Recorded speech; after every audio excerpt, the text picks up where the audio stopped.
കാലിക്കറ്റ് യൂണിവേഴ്സിറ്റിയിലെ സംഘർഷവുമായി ബന്ധപ്പെട്ടാണ്. അതിൽ പരിക്കേറ്റ KSU വിദ്യാർത്ഥികളെ കോഴിക്കോട് മെഡിക്കൽ കോളേജിൽ വെച്ച് CPM പ്രവർത്തകർ ആക്രമിച്ചു എന്നുള്ള പരാതിയാണ് വരുന്നത്. കാലിക്കറ്റ് യൂണിവേഴ്സിറ്റി ക്യാമ്പസിലെ സംഘർഷത്തിൽ പരിക്കേറ്റവരെയാണ് മർദ്ദിച്ചത്. ഇവരെ മെഡിക്കൽ കോളേജിൽ CPM SFI പ്രവർത്തകർ തടഞ്ഞുവെച്ചെന്നും നേതാക്കളെത്തിയാണ് സ്വകാര്യ ആശുപത്രിയിലേക്ക് മാറ്റിയതെന്നും കോൺഗ്രസ് ആരോപിക്കുന്നു.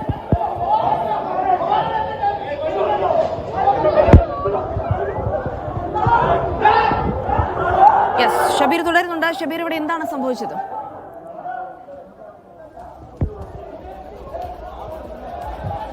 ജിൽസി സൈഫുദ്ദീൻ, ഇന്നലെ ഈ പേരാമ്പ്രയിൽ സംഘർഷം നടക്കുന്ന സമയം കാലിക്കറ്റ് സർവകലാശാല ക്യാമ്പസിനകത്തും വലിയ തരത്തിലുള്ള സംഘർഷമാണ് ഉണ്ടായിരുന്നത്.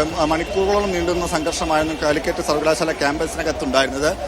ഇതിൽ പരിക്കേറ്റ KSU വിദ്യാർത്ഥികളെ, KSU നേതാക്കളെ കോഴിക്കോട് മെഡിക്കൽ കോളേജ് ആശുപത്രിയിൽ പ്രവേശിപ്പിച്ചിരുന്നു. ഇവരെ പിന്നീട് ആശുപത്രിയിലെത്തിയ CPM SFI പ്രവർത്തകർ ആശുപത്രിയിൽ കയറി മർദ്ദിച്ചു എന്നാണ് കോൺഗ്രസിന്റെ ആരോപണം. ഈ വിവരം അറിഞ്ഞ് കോൺഗ്രസിന്റെ നേതാക്കൾ IC ബാലകൃഷ്ണൻ MLA അടക്കമുള്ളവർ മെഡിക്കൽ കോളേജ് ആശുപത്രിയിലെത്തി. ഇവരെയും SFI CPM പ്രവർത്തകർ തടഞ്ഞു, വാക്കേറ്റമുണ്ടായി, ഉന്തും തള്ളും ഉണ്ടായി എന്നാണ് കോൺഗ്രസ് ആരോപിക്കുന്നത്. തുടർന്ന് MLAയുടെ ഇടപെടലിൽ ഈ KSU പ്രവർത്തകരെ, SFI പ്രവർത്തകർ ആശുപത്രിക്കകത്ത് ഇവരെ തടഞ്ഞുവെച്ചുവെന്നും കോൺഗ്രസ് ആരോപിക്കുന്നുണ്ട്. പിന്നീട് MLA എത്തി, നേതാക്കളെത്തി, MLA ഇടപെട്ടാണ് ഇവരെ ഇവിടെ നിന്ന് മോചിപ്പിച്ച് കോഴിക്കോട്ടെ സ്വകാര്യ ആശുപത്രിയിലേക്ക് പ്രവേശിപ്പിച്ചതെന്നുമാണ് കോൺഗ്രസ് ആരോപിക്കുന്നത്. ഇതുമായി ബന്ധപ്പെട്ട് CPMന്റെ വിശദീകരണം വരേണ്ടതുണ്ട്. എന്തായാലും എന്താണ് സംഭവിച്ചത് എന്ന കാര്യത്തിൽ അവരുടെ ഭാഗത്തു നിന്നുള്ള വിശദീകരണം വന്നിട്ടില്ല.